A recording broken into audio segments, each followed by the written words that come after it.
Heboh. Biksu ngamuk bakar Al-Quran saat Hari Raya Idul Adha dan harus berakhir sangat mengerikan. Apa yang sebenarnya terjadi di balik kejadian yang membuat seluruh warga gempar? Jangan lewatkan cerita penuh ketegangan dan misteri ini yang akan membuatmu tak berhenti penasaran. Sebelum kita mulai, untuk teman-teman muslim, yuk tuliskan sholawat Nabi Muhammad SAW di kolom komentar sebagai bentuk doa dan keberkahan. Dan jangan lupa untuk klik tombol subscribe sekarang juga. Semoga dengan subscribe, rezeki kamu dilancarkan, kesehatan selalu terjaga, dan segala urusan dipermudah oleh Allah Subhanahu wa Ta'ala. Siapkan diri kamu untuk menyelami cerita yang penuh kejutan dan makna mendalam. Yuk, kita mulai. Udara pagi itu sangat sejuk di kota Cibening. Awan tipis melayang di langit biru, menyambut datangnya Hari Raya Idul Adha yang penuh berkah. Di lapangan utama dekat Masjid Agung, ribuan warga sudah berkumpul. Anak-anak berlarian riang, para ibu tersenyum sambil membawa tikar, dan kaum pria berdiri berbaris untuk salat Id.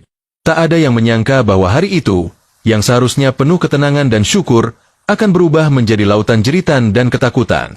Dari kejauhan, seseorang yang asing mulai berjalan pelan memasuki kerumunan. Pakaiannya mencolok, jubah oranye terang dengan kepala plontos mengkilat.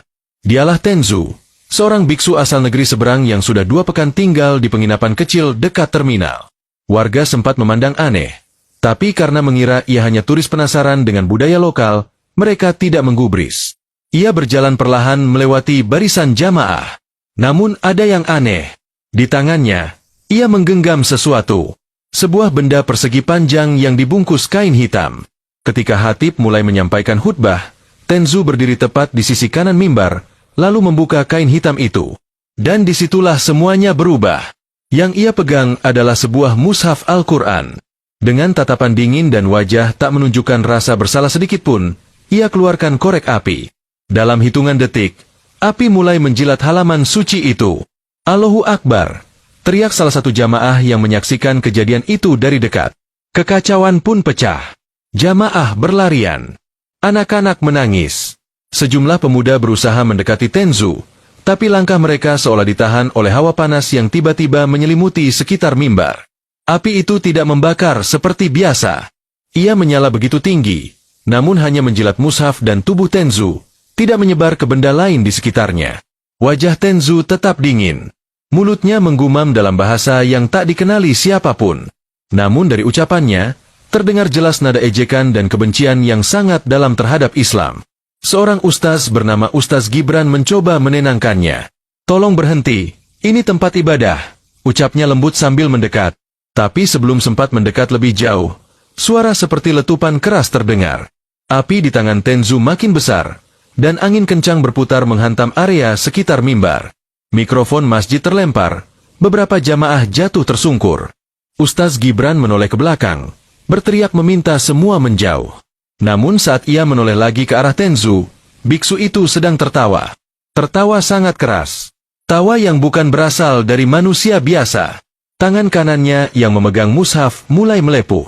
Tapi anehnya, ia terus menggenggamnya, seolah tak merasa sakit. Di balik tawa itu, matanya menatap tajam ke langit. "Tak ada yang bisa menghentikanku," teriaknya dalam bahasa Indonesia terbata.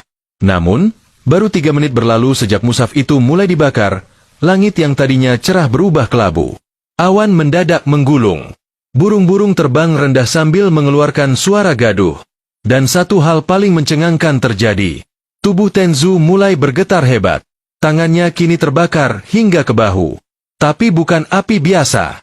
Warna apinya kehijauan. Berkilat aneh seperti menyala dari dalam tubuhnya. Ia berhenti tertawa. Mulutnya menganga. Dan dari tenggorokannya keluar suara berat dan dalam, seakan berasal dari makhluk lain. Salah seorang remaja merekam semuanya dengan ponselnya. Namun tiba-tiba layar handphonenya gelap sendiri dan tak bisa dinyalakan kembali. Kamera CCTV masjid ikut padam. Semua seperti dipaksa untuk tidak merekam kelanjutan kejadian itu. Tubuh Tenzu masih berdiri, tapi lututnya bergetar hebat. Kakinya mulai melepuh. Dari balik kulitnya, muncul retakan-retakan hitam, seperti arang terbakar yang pecah. Tapi tak ada api dari luar yang menyentuhnya. Orang-orang tak bisa bergerak. Mereka terdiam, ketakutan, tak sanggup menolong, dan bahkan sulit mengucap istighfar. Udara di sekitar terasa sangat berat, sulit dihirup, seolah Heboh.